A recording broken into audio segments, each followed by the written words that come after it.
La última canción que acabamos de cantar realmente es una canción majestuosa que no solamente habla del poder de lo que el Señor ha hecho en nuestro favor, sino que habla exclusivamente del enorme sacrificio que el Señor tuvo que pagar por nosotros en la cruz del Calvario. Y cuando hablamos de la parábola del buen samaritano, justamente hablamos de un ejemplo mayúsculo en donde el Señor nos muestra en términos humanos lo que Él mismo iba a empezar a hacer.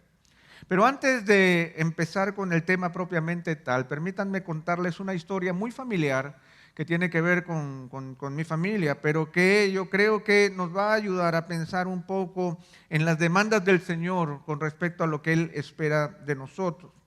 Cuando yo era pequeño, muy niño, mi mamá solía llevarme a visitar la casa de mi bisabuela, visitar a mi bisabuela. Ella vivía en el centro de Lima, en Perú, en una casa muy grande. Y para mí siempre era, más que visitar a la bisabuela, era una oportunidad, era una aventura, la oportunidad de meterme en esa casa y entrar por los recovecos, una casa con muchas habitaciones, con muchos lugares, donde todo olía a antigüedad, donde todo para mí era una novedad, cada cosa que había ahí, yo recorría la casa, las habitaciones, abría los cajones, me encontraba con tesoros secretos y siempre era para mí entrar como a un lugar desconocido, a un lugar donde yo iba a encontrar algo completamente nuevo. Pero una de las sorpresas que yo siempre me daba es que era al final de un gran patio, había una pequeña habitación. Y en esa pequeña habitación vivía la tía Zoilita. Así era como se le conocía a la tía Zoilita. La tía Zoilita era una persona pequeña y, si la podemos llamar así, un tanto excéntrica. Yo solo la conocía como tía Zoilita. Años después yo me enteraría que era media hermana de mi abuela. La tía Zoilita vivía su propia vida y la vivía a su manera. Ella a veces estaba en la casa y luego desaparecía por largas temporadas. Era una persona que le gustaba acumular fundas con cosas que nadie veía y nadie sabía lo que había ahí. Fundas y paquetes, y ella siempre recorría y salía con una gran cantidad de fundas y paquetes y se iba a la calle, nadie sabe a dónde, a pasar horas y horas y a veces días, semanas y meses enteros en que se perdía en la calle. Nadie podía entrar a su habitación, pero yo a veces miraba por el rabito de la puerta cuando ella la tenía entreabierta y lo que había era allí fundas y paquetes que tenían siglos puestos allí y que nadie podía tocar. La tía Solita entraba y salía y luego, en la medida que fui creciendo, yo le perdí la pista. Alguna vez me enteré, algunos años después, que uno de mis tíos la había recogido y la había tenido en la casa, y luego ella un día decidió irse y no volver más. Algunos años después, siendo yo ya un adulto, una tía mía que vive con mi mamá y con mi abuela recibe una llamada, era de un hospital, y le preguntan: ¿usted es pariente de Zoila Martínez? Y mi tía le responde que sí. Entonces le dice: pues va a tener que venir a recogerla, porque ella ha estado en el hospital bastante tiempo, pero ya no puede estar más tiempo aquí. Y si tiene un pariente, usted tiene que venir a recogerla. Así que la tía Zoila, la tía Zoilita, volvió a formar parte de nuestra familia, y esta vez para quedarse para siempre. Mi mamá y mi tía tuvieron que cuidarla. Ella estaba bastante debilitada y ya no podía cuidarse por sí misma. Tuvieron que alimentarla, permitirle que empezara a acumular nuevamente sus fundas y sus paquetes sagrados en la habitación y aguantarle sus excentricidades con mucho amor. El tiempo iba pasando y el cuidado se iba haciendo cada vez mayor. La tuvieron que poner en una habitación más grande, hubo que comprar una cama clínica, al presupuesto se aumentaron pañales para adultos, medicamentos, sus gustos alimenticios porque ella no comía cualquier cosa y muchas cosas más. No había dinero para enfermeras, así que mi mamá y mi tía se encargaron de este cuidado diario por turnos. Ellas, como es natural, tenían sus momentos de agotamiento y de queja. Yo imagino lo difícil que es tener a una persona mayor que requiere de todo cuidado, enferma en casa, pero peor aún cuando se trata de una persona con serios problemas mentales y de comportamiento. Pero siguieron adelante y la cuidaron hasta el mismísimo día de su muerte. Yo recuerdo hace un par de años atrás, mi mamá me llama por teléfono y me llama llorando y con mucha pena diciéndome: la tía Zoilita ya falleció, y falleció en nuestros brazos en donde nosotros la cuidábamos. Mis tíos querían deshacerse de la tía Zoilita inmediatamente, pero mi mamá y mi tía dijeron que no, que si ellas la habían cuidado, entonces había que darle un entierro y una sepultura digna, y por lo tanto hicieron un velorio para una persona que en realidad no tenía amigos. Pero mi mamá y mi tía dijeron: vamos a cuidarla con dignidad hasta el final. Luego de un tiempo yo pensé: wow, cuánto sacrificio habían hecho mi madre y mi tía al cuidar a esa tía enferma. Y mi corazón se llenó de respeto por ellas. Y después de su partida yo me puse a pensar: wow, ¿cuánto tiempo fue el que cuidaron a la tía Zoilita? ¿2 años? ¿3 años? La verdad es que yo no lo recordaba cuánto tiempo había pasado, porque ya la tía Zoilita formaba parte del panorama de la casa de mi mamá. Cuando yo le pregunto a mi mamá: mamá, ¿y cuánto tiempo cuidaron a la tía Zoilita? Y mi mamá me dijo: la cuidamos por 18 años. 18 años. Fueron los 18 años que yo había pasado fuera del país. En esos 18 años había conocido muchas ciudades del mundo, había ganado varios grados académicos, había recorrido muchos lugares, mientras mi mamá y mi tía cuidaban a la tía Zoilita. Ahora, yo sé que ellas quizás no estuvieran muy de acuerdo en que yo les cuente esta historia, porque ellas son muy privadas. Y ellas saben que no van a recibir un doctorado por lo que hicieron, no van a aparecer en los periódicos, no van a ser promovidas a puestos gubernamentales de servicio social, tampoco van a dar clases o charlas motivacionales, ni tampoco harán una película acerca de ellas. Lo que ellas saben es que hicieron lo que tenían que hacer. Y yo creo que allí radica el secreto de la compasión. Hacer lo que debemos hacer al precio que haya que pagar por hacerlo. La parábola del buen samaritano, que seguramente todos ustedes conocen muy bien, está ubicada justamente en un momento en donde en la historia de nuestro Señor se ubica justamente cuando Él se alistaba para partir a Jerusalén. Lucas, el capítulo 9, acompáñenme por favor en la lectura. Lucas capítulo 9, verso 51 dice: y sucedió que cuando se cumplían los días de su ascensión, Él con determinación afirmó su rostro para ir a Jerusalén. Nosotros hace un momento cantábamos del poder de la cruz. Y nosotros tendemos a trivializar lo que allí sucedió y el costo de lo que allí se pagó.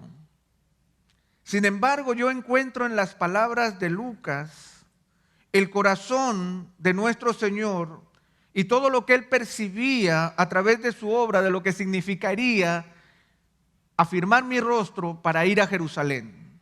Solamente Él sabía lo que le iba a suceder. Y cuando se cumplieron los días, no antes, no después, sino que cuando el tiempo había llegado, Él, y miren las palabras que Lucas usa, con determinación, o sea, esto hay que hacerlo, hagámoslo ahora, vamos para allá. Con determinación afirmó su rostro. Afirmar el rostro significa que yo ya no lo voy a mover en otra dirección. Yo ya no voy a mirar hacia los lados. Yo voy a mirar hacia allá y hacia allá voy a ir y no me voy a distraer. Determinación y afirmación del rostro para ir a Jerusalén. Ese es el sentido de la valentía de Jesús al asumir que tenía que completar una obra en nuestro favor. Una obra en nuestro favor que nosotros por completo no merecíamos. Pero el Señor, conociendo sus días, con determinación afirmó su rostro para ir a Jerusalén.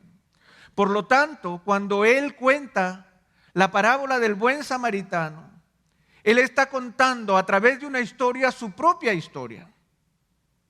Y su propia historia de rescate de nuestras propias vidas también.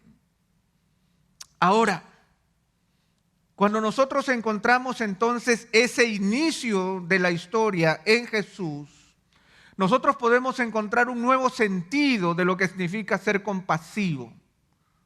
Ser compasivo no es un sentimiento maleable, no es una mera emoción.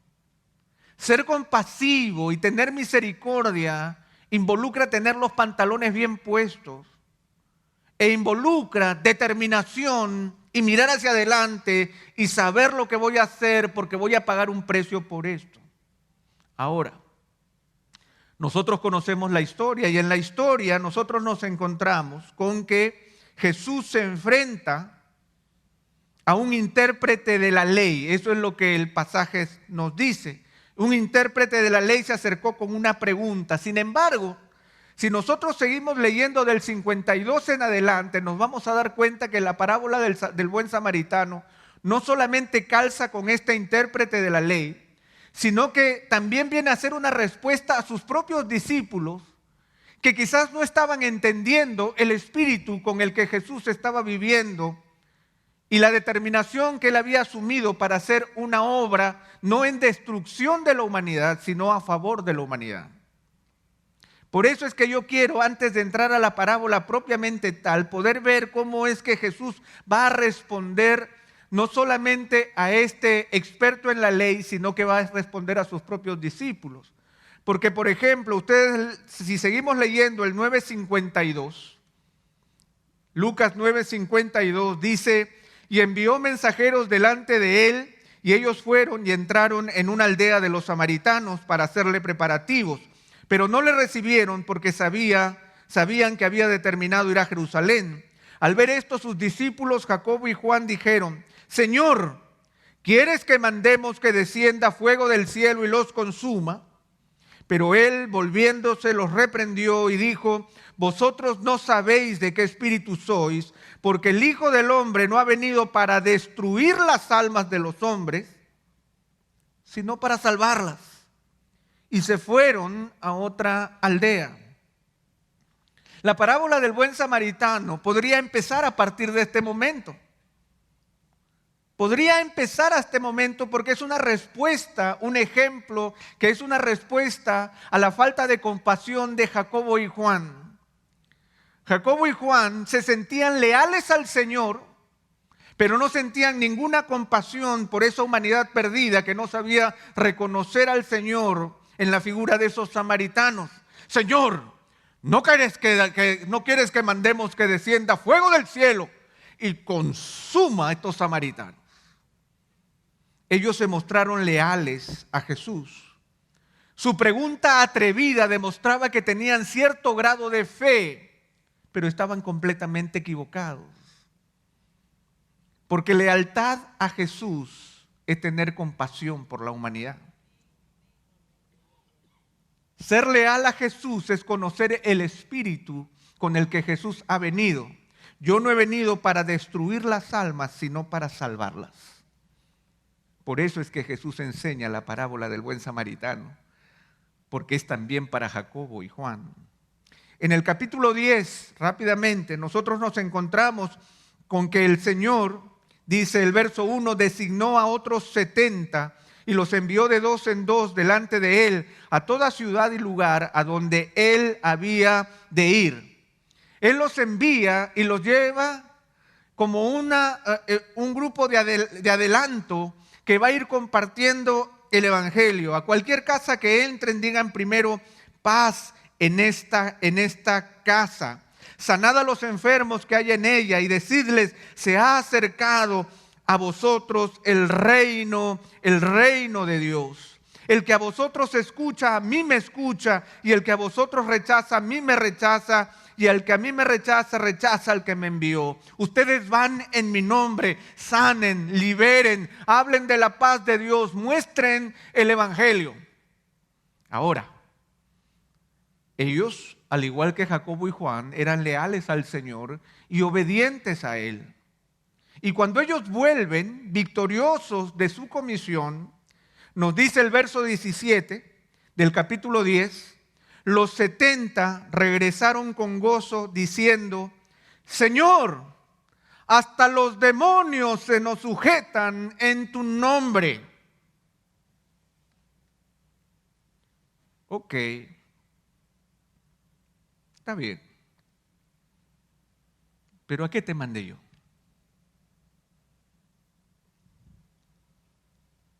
Esto es simplemente poder. No se gocen por esto, gócense que sus nombres están escritos en los cielos, le dice el Señor. Pero estos discípulos también tenían que entender que no se trata del poder que yo tenga para que los demonios se me sujeten, sino de la compasión de Dios al sanar a los enfermos, al liberar a los cautivos, al traer paz a la casa, al anunciar arrepentimiento. Ellos llegaron con la cabeza embotada de poder y fue lo primero que le dijeron al Señor, pero no le dijeron: Señor, cuánta compasión tuviste tú con este paralítico, con este leproso, con este ciego, con este cojo, con este hombre, con esta mujer que fue liberada, con la paz que llegó a tantos hogares. Porque ellos tampoco sabían tener compasión. Ellos eran leales al Señor, pero no sabían todavía con qué espíritu estaban hablando. Por eso es que inmediatamente después también podríamos ubicar la parábola del buen samaritano. Porque ni Jacobo ni Juan, ni estos 70 habían entendido claramente el espíritu con el que el Señor había venido. Estaban rodeados de Jesús, eran leales a Él, eran fieles a Él. Ellos querían ver el poder de Dios, pero no lo querían ver en salvación de almas y en compasión con otras personas. Por eso es que esta parábola aparece propiamente, porque es la única parábola que representa claramente el Espíritu de Jesús en Lucas capítulo 9, el verso 51. La determinación de Jesús y la afirmación de su rostro en la búsqueda de la salvación de los perdidos. Eso era algo que sus discípulos no habían entendido todavía y había la necesidad de reafirmarlo. ¿Cuánto poder yo tengo? Que se manifieste en compasión. Yo puedo hacer que descienda fuego del cielo, que sea para salvación, que sea en compasión, porque el Hijo del Hombre no ha venido para destruir las almas de los hombres, sino para salvarlas. Y es allí donde empieza nuestra parábola, el verso 25. He aquí, cierto intérprete de la ley se levantó y para ponerle a prueba le dijo: Maestro, ¿qué haré para heredar la vida eterna?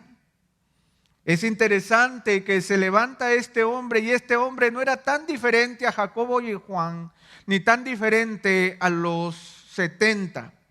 Simplemente para él agradar a Dios era un ejercicio intelectual, un ejercicio teológico. Vamos a probar nuestra teología. Esta pregunta que le hace a Jesús este hombre no era nueva. En 2 o 3 oportunidades en los evangelios vamos a encontrar personas distintas que le hacen esta misma pregunta al maestro. La intención no es una intención de obediencia, aunque la pregunta incluye ¿qué haré? Básicamente ellos conocían la ley de Dios, por lo tanto había que obedecer los mandamientos que el Señor había dado. Pero cuando ellos preguntan ¿qué haré para heredar la vida eterna? Lo que le están pidiendo es: Señor, a ver, libérame un poco de tanta paja, tanto mandamiento de aquí por allá. Dime exactamente cuál es ese mandamiento que yo tengo que hacer para heredar la vida eterna. Dejémonos un poco de tanto discurso, que Génesis, Éxodo, Levítico, Número, Deuteronomio, que los Salmos, que Jeremías. No, vamos. ¿Cuál es? Y yo creo que todos nosotros nos parecemos al intérprete de la ley. Queremos saber cuál es. ese mandamiento que yo requiero, que yo necesito para obtener la vida eterna. Pero lo quiero saber solo especulativamente, teóricamente, para poder discutirte, para ver si tú tienes razón. No es para ver si yo estoy bien, porque yo ya estoy bien, para ver si tú tienes razón. Jesús no se deja amedrentar y le dice que está escrito en la ley. ¿Qué está escrito en la ley? Yo no he venido a traer nada nuevo, yo he venido a cumplir la ley. El cielo y la tierra pasarán, sus palabras no pasarán, por lo tanto dime aquello que está escrito. Pero no solamente le dice eso, sino que le dice, ¿qué lees en ella? Y permítanme explicarles un poco el sentido de qué lees en ella, porque si ya le preguntó qué está escrito, ¿por qué le pregunta qué lees en ella? ¿Cuál es la intención? La intención es de preguntarle qué es lo que tú recitas comúnmente de la Biblia de memoria. Esa es la intención del pasaje, porque hay determinados pasajes que los judíos piadosos tenían como centrales en la Escritura y por lo tanto él le pregunta no solamente qué dice la ley, sino qué es aquello que tú recitas frecuentemente, qué es aquello que tú reconoces en tus devociones matutinas, con tus hijos, qué es lo que tú recitas comúnmente cuando vas a la sinagoga o cuando estás en el templo. Por lo tanto, él no tenía escapatoria y tenía que responder con propiedad algo que se denomina el Shema. El Shema era la repetición de Deuteronomio 6:5, un pasaje fundamental de la vida judía y la adoración en el hogar, en la sinagoga y en el templo. Por eso él responde, amarás al Señor tu Dios con todo tu corazón y con toda tu alma y con toda tu fuerza y con toda tu mente y a tu prójimo como a ti mismo. Esa era la obligación central. Ningún judío piadoso podía alejarse de la centralidad de poner el corazón, la mente y las fuerzas en amor a Dios por todo lo que Él ha hecho. Nuevamente, la conversación es muy sencilla y si nosotros queremos mantener el espíritu de la conversación, no podemos alejarnos de ella. Entonces, el verso 28 es la respuesta de Jesús. Has respondido correctamente. Has respondido correctamente. Son de las pocas veces en donde nosotros encontramos a Jesús afirmando lo que las autoridades religiosas de su tiempo afirmaban. Y Él le dice, haz esto y vivirás. Haz esto y vivirás conforme a la expectativa de aquello que tú estás buscando. Sin embargo, al igual que nosotros, este intérprete de la ley no se queda tranquilo. Él quiere polemizar, él quiere probar a Jesús, él quiere saber si él está correcto. Y dice el verso 29, pero queriendo él justificarse a sí mismo, le dijo a Jesús, ¿y quién es mi prójimo? ¿Quién es mi prójimo? Esa pregunta tenía que ver nuevamente, no con una pregunta práctica, sino con una pregunta retórica. Él quería argumentar con el Señor y quería encontrar una autojustificación. Él quería declarar su propia inocencia. Él quería reducir los términos de la ordenanza de una manera tal que el Señor le pudiera decir exactamente a quienes él debería amar de manera particular. ¿Quién es mi prójimo? Es como si él estuviera preguntando quiénes son exactamente aquellas personas a las que yo debo amar. ¿Los conozco? ¿Lo merecen? ¿Cuánto me va a costar? Esa es la pregunta que él está haciendo. Y esta pregunta es una pregunta muy rabínica de su tiempo. Aunque amar a Dios con todas las fuerzas no podía tener condiciones, sin embargo, amar al prójimo sí requería de ciertos condicionamientos. Dios es único, grande y omnipotente, pero cuando se trata de amar al prójimo, está Juan, está María, está Marisol, está Marquitos, está Juancito, que no es tan bueno que digamos, ¿no es cierto? Está Carlos, que está un poco perdido. Está Leo, que prefiero no hablar de él, porque hay que tener cuidado. Entonces yo no puedo simplemente decir amar al prójimo porque ya es más peligroso. Entonces, ¿a quién es a quien yo debo amar? Si nosotros buscamos Mateo 5:43, y ustedes si quieren pueden leerlo solamente para que no cambien la página de sus Biblias, Jesús usó justamente una de estas frases rabínicas que condicionaban el amor al prójimo. Habéis oído que se dijo: amarás a tu prójimo y odiarás a tu enemigo. Amarás a tu prójimo y odiarás a tu enemigo. Justamente ese era uno de los condicionamientos rabínicos que le daban origen a la pregunta del intérprete de la ley: y entonces, ¿quién es mi prójimo? Para un israelita, mi prójimo eran otros israelitas. Pero no bastaba con otros israelitas. Mi prójimo eran otros israelitas que merecían de mi amor porque eran piadosos. De tal manera que el amor al prójimo quedaba reducido a la comodidad de aquellos que pensaban igual que yo. Y esa era la respuesta que este intérprete de la ley estaba esperando. Los religiosos del tiempo del Señor querían un candado, no una llave para amar al prójimo. Querían una celda y no una puerta.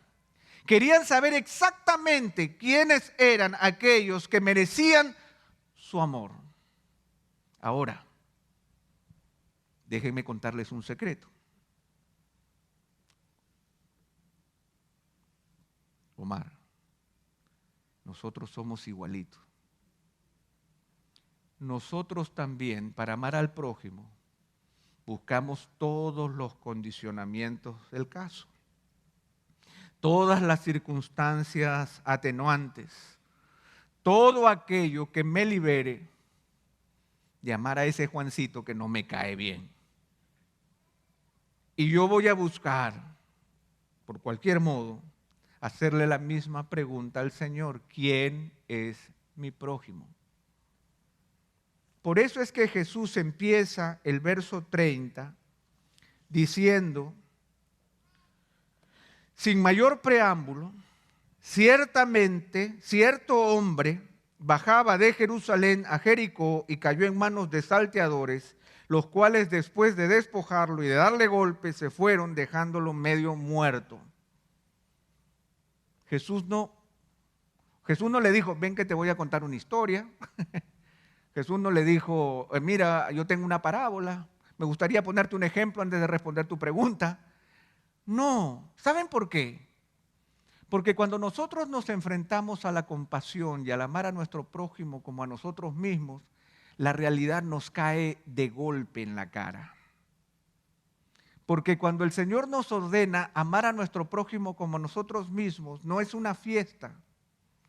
Siempre va a venir en el momento en que una realidad dramática nos cae en la cara, como si fuera un camión que nos lleva de encuentro mientras estamos cruzando distraídamente la pista. Eso es lo que el Señor está tratando justamente de demostrar. Cierto hombre bajaba de Jerusalén a Jericó y cayó en manos de salteadores, los cuales después de despojarlo y de darle golpes se fueron dejándolo medio muerto. No hay más. Esa es la realidad. Nosotros ahora, yo elegantemente vestido, con luces aquí arriba, con aire acondicionado, ustedes cómodamente sentados, que llegaron un poquito más tarde porque durmieron un poquito más, todos estamos cómodos discurriendo acerca de la compasión. Pero cuando tenemos que practicar la compasión nos cae de golpe. No es que estoy pensando, a ver, hoy día voy a ser compasivo, vamos a ver, como un Boy Scout que quiere hacer su buena obra, hacerle cruzar a la viejita la calle. No es verdad. La compasión, cuando es necesaria, nos cae en la cara como esta historia. Aparece simplemente un hombre, no tiene nombre.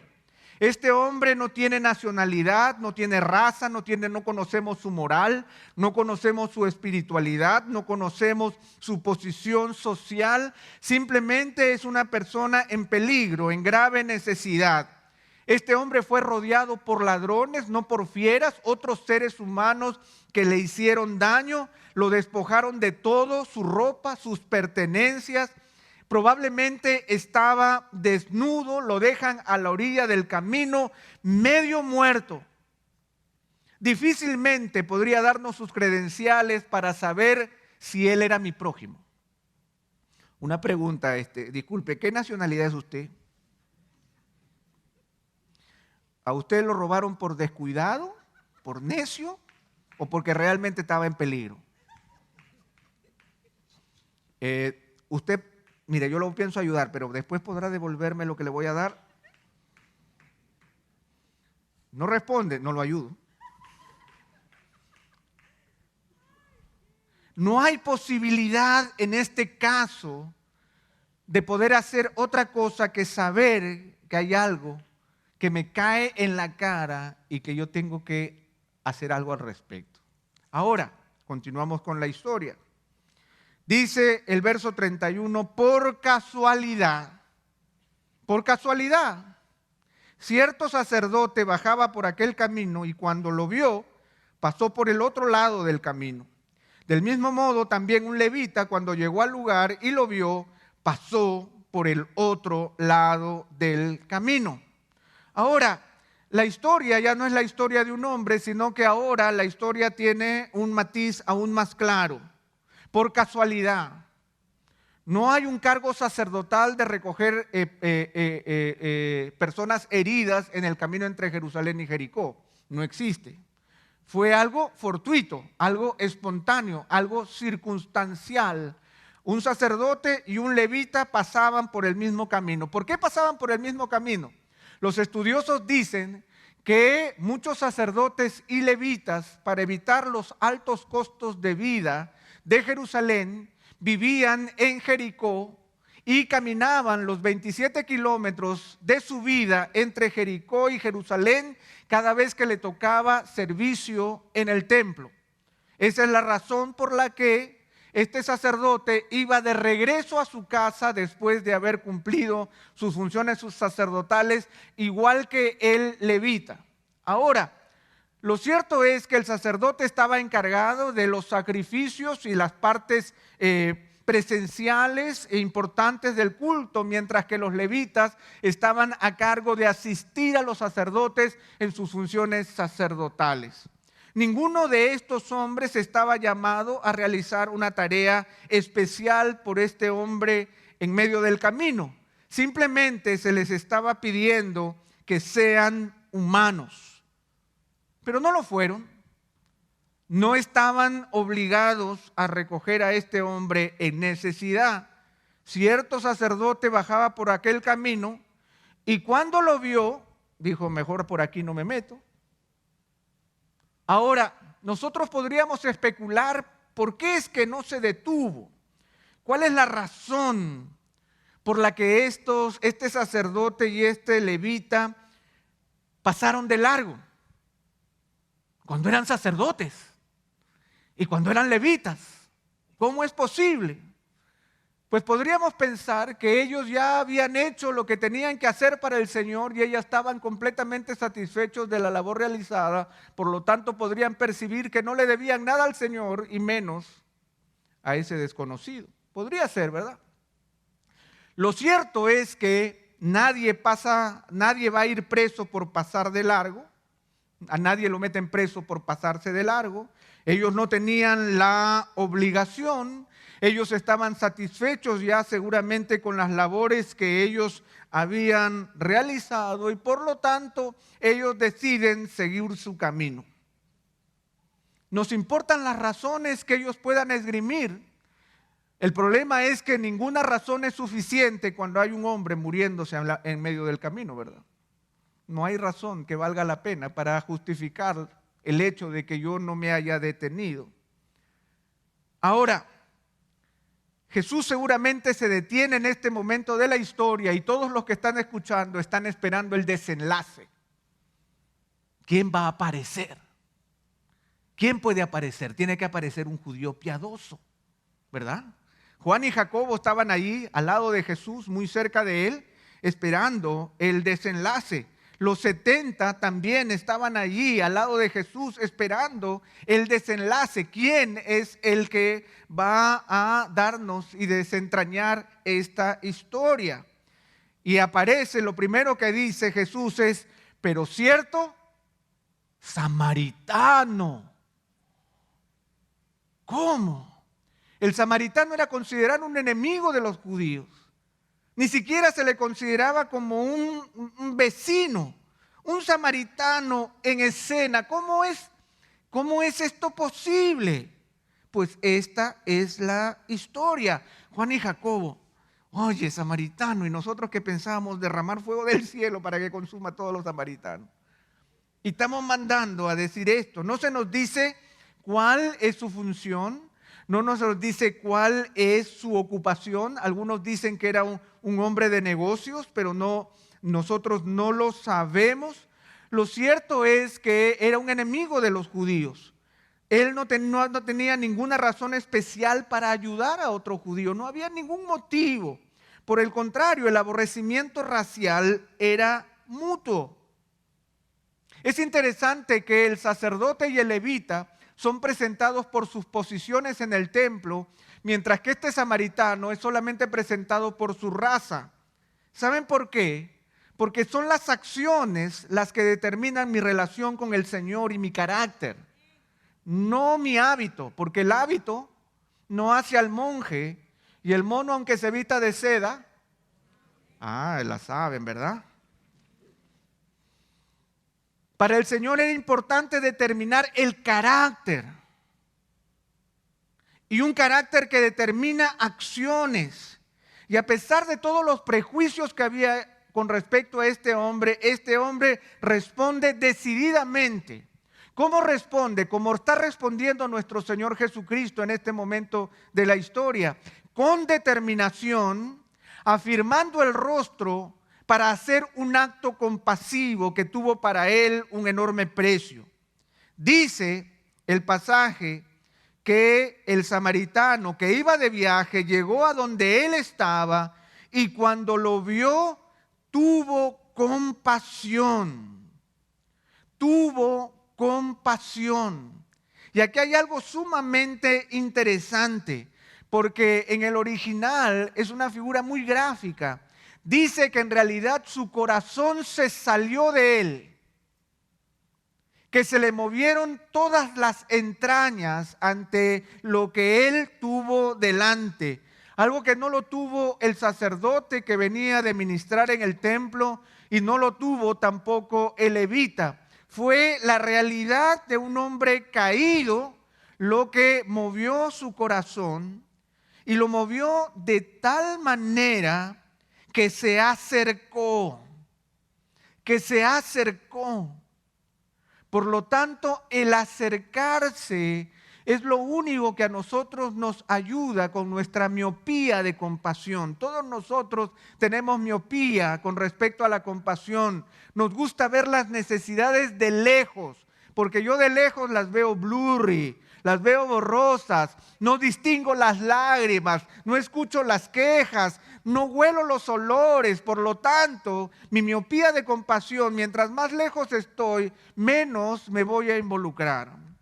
Sin embargo, este hombre tuvo compasión y se acercó. Y lo cierto es que este samaritano, por ejemplo, no tenía un botiquín en el caballo, porque en ese tiempo no habían botiquines para caballos. Ahora nosotros tenemos que tener un botiquín en el auto, ¿verdad? Pero en ese tiempo no habían botiquines. Por lo tanto, cuando dice en el verso 34, y acercándose, le vendó sus heridas. ¿De dónde sacó la venda? ¿De dónde sacó la venda? De su propia túnica. Él tuvo que rasgar algún vestido suyo para poder vendarle las heridas a este hombre desconocido. No se ve que le hacen ningún tipo de preguntas, pero él derrama aceite y vino sobre ellas. Aceite como desinfectante y vino como calmante. Él lo levanta, lo pone sobre su propia cabalgadura, lo lleva a un mesón y lo cuida. Y no es todo eso todavía, sino que nos dice, al día siguiente, sacando 2 denarios, se los dio al mesonero y le dijo, cuídalo y todo lo demás que gastes, cuando yo regrese, te lo pagaré. Él estuvo dispuesto no solamente a levantarlo, no solo ponerlo en su cabalgadura, no solo vendarlo, no solo sanarlo, no solo pasar una noche con él, sino que conociendo su estado de debilidad y sin haber escuchado ni una sola palabra, él dejó dinero de su propio bolsillo para que lo cuiden. Ahora, y no solamente eso, sino que si ustedes se dan cuenta, él hizo una locura. Él le dijo al mesonero, cuídalo tú. Y todos los gastos que tú tengas con él, yo te lo voy a pagar cuando vuelva. ¿Qué loco hace eso? ¿Y si el mesonero es un sinvergüenza? Y le dice, mira, le tuvimos que hacer un trasplante de corazón que vale como 400,000 denarios. ¿Ah? ¿Qué tipo de compasión loca es esta la que el Señor está demostrando en este momento? Está demostrando la misma compasión que el Señor ha tenido contigo al ir a la cruz del Calvario por ti. Por ti. Esa es la misma compasión que el Señor tuvo por nosotros al darlo todo por nosotros. Al ir a la cruz completamente a nuestro favor, Jesús estaba percibiendo esta historia como su propia historia. Ahora, hay algo interesante en esta historia. Este amor rompe barreras, rompe con falsas expectativas, no busca reciprocidad, no es anecdótico. No es el hecho de que simplemente allí lo tocó y le hizo unas cuantas cositas y después se fue a contar la historia de que se encontró un medio muerto en el camino. No, este hombre respondió con todo su corazón y lo asistió de una manera costosa. Él pagó el precio e hizo más allá de lo que él tenía que hacer. Y no solamente eso, sino que si ustedes se dan cuenta, aquí nosotros no estamos hablando de eficiencia. Porque imagínense ustedes, si hablábamos de eficiencia, bueno, habría que ver si este medio muerto sobrevive o no. Porque si ya está medio muerto, no voy a estar gastando 2 denarios y rompiéndome la túnica porque, o sea, rompí la túnica y se me murió. Ahora, este tipo no me ha dado la gracia. Hoy es un malagradecido, yo no lo he escuchado hablar. O sea, hasta ahora no ha dicho si está agradecido, si no está agradecido. Yo no sé si va a sobrevivir o no. Yo no sé su historia para saber si lo merece o no, porque quién sabe es un borrachito por ahí que en cuanto salga se va a ir nuevamente al camino de Jerusalén y Jericó a que lo agarren de nuevo. Entonces, ¿qué va a pasar? Pero no es un asunto de eficiencia, es un asunto de actitud. Es un asunto de aquello que nosotros vamos a poner en nuestro corazón para que las cosas se hagan. El Señor no pone a este hombre desconocido en ningún lugar más que como un ser humano que requiere ser salvado. Y la demanda que Él plantea en el verso 36 es justamente la demanda que Él nos hace a todos nosotros, así como se le hizo a Jacobo y a Juan, a los 70 y a este hombre. ¿Cuál de estos 3 piensas tú que demostró ser prójimo del que cayó en manos de salteadores? El Señor invierte la pregunta. Ya no es cuáles son las características del prójimo para que sea mi prójimo, sino tú puedes ser prójimo de aquel que está en necesidad. ¿Cuál fue el prójimo de aquel que cayó en manos de los bandidos? No se trata de que la persona lo merezca, sino que yo tenga la actitud correcta. Esa es la respuesta. Y por eso es que calladamente en el verso 37, el intérprete de la ley le responde: ¿cuál fue el que demostró ser prójimo del que cayó en manos de los salteadores? ¿Cuál de los tres? ¿El sacerdote? No lo hizo, por más sacerdote que sea. ¿El levita? Tampoco, por más levita que sea. El intérprete responde: el que tuvo misericordia de él. Él no dice samaritano. Quizás porque no aguantaba decirlo con su boca. Pero era evidente que no fue el sacerdote, no fue el levita, sino el que tuvo misericordia. Ahora, en este último minuto, permítanme hacer una aclaración con ustedes. En el español, nosotros decimos que tenemos compasión. Yo tengo compasión, ¿verdad? O yo tengo misericordia. Sin embargo, en el original griego no dice que yo tengo que tener compasión. Lo que el Señor está diciendo y lo que este hombre está diciendo es el que hizo misericordia. Porque ¿qué importa que yo tenga compasión? La compasión se hace. La compasión no se tiene. La compasión no se guarda. La compasión se hace. La compasión es un acto.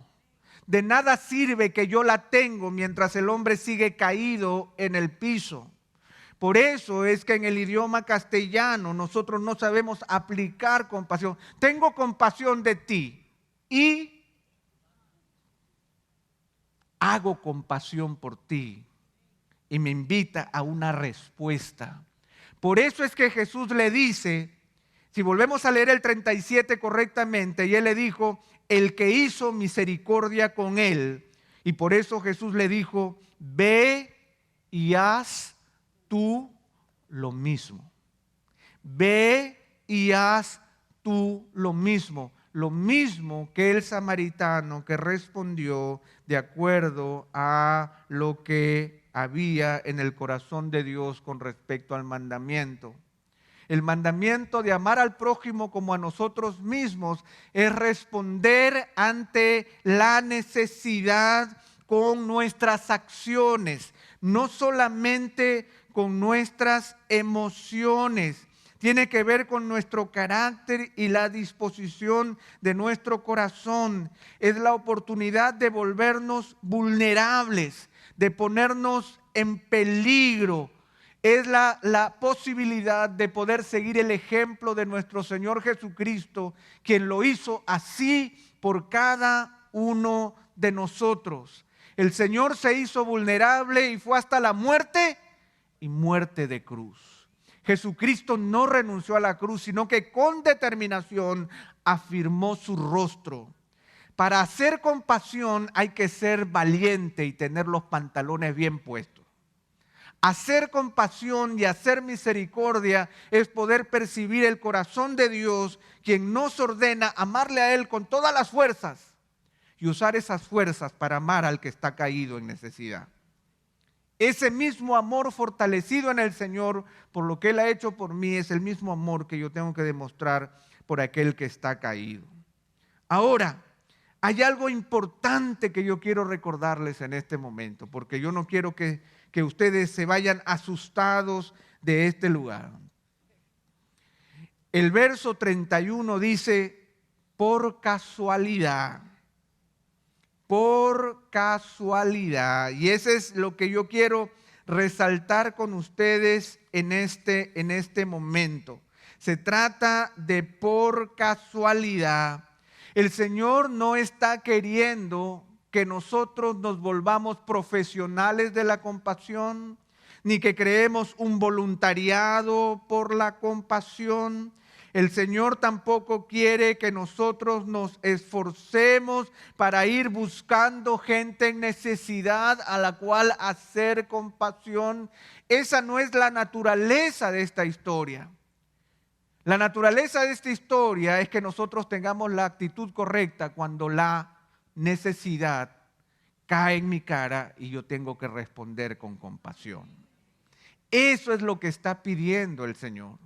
El Señor está pidiendo entonces que nosotros podamos responder y que hagamos lo mismo cuando la necesidad se presente delante de nuestros ojos. Que no crucemos al lado, que no creamos que nosotros ya simplemente lo tenemos todo o ya cumplimos con el Señor en otras áreas.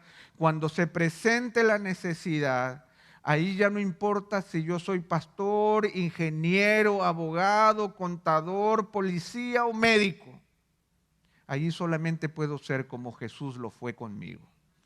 Ese es el ejemplo y esa es la demanda de algo que nosotros debemos recordar continuamente. Si ustedes ven, esta historia no acaba emocionalmente. Esta historia acaba con la pregunta de Jesús: ¿cuál de estos tres piensas tú que demostró ser prójimo del que cayó en manos de los salteadores? Y él le dijo: el que hizo misericordia con él. Y Jesús le dijo: ve y haz tú lo mismo. Y por lo tanto, hermanos, yo les digo a ustedes también y a mí mismo, vayamos y hagamos lo mismo.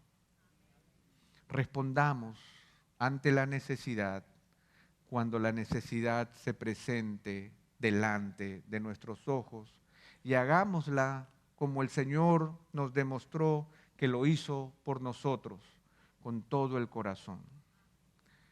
Como ese samaritano que respondió con todo el corazón y como nuestro mismo Señor ha respondido con todo el corazón. Porque aún en este día yo puedo reconocer delante del Señor: oh Señor, tú no te aconsejaste bien cuando decidiste salvarme. Tú debiste preguntar primero para ver qué clase de persona era yo. Tú debiste haber sabido que yo no era tan agradecido y que iba a pecar una y otra y otra y otra vez. Y que te voy a hacer quedar mal 1000 veces.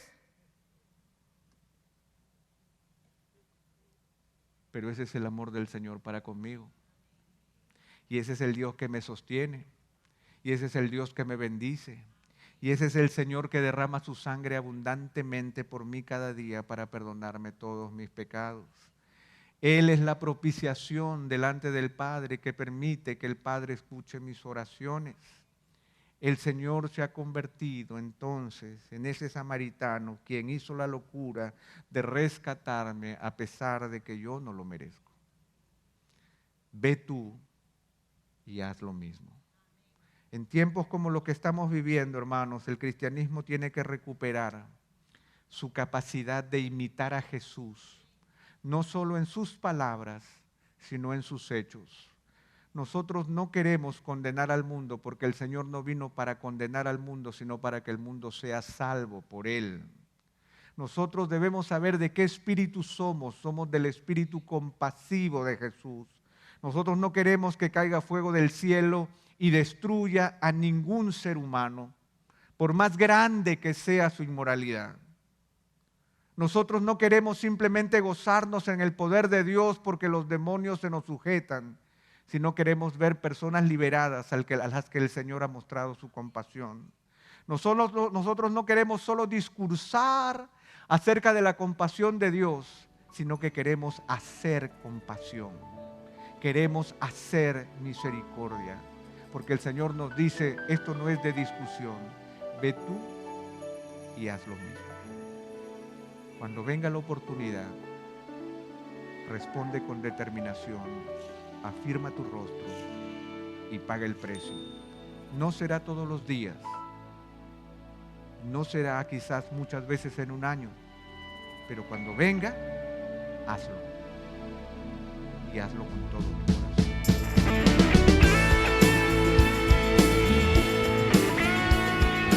Esta es una producción que llega hasta ustedes gracias a los aportes de individuos y empresas comprometidos con la defensa de la fe.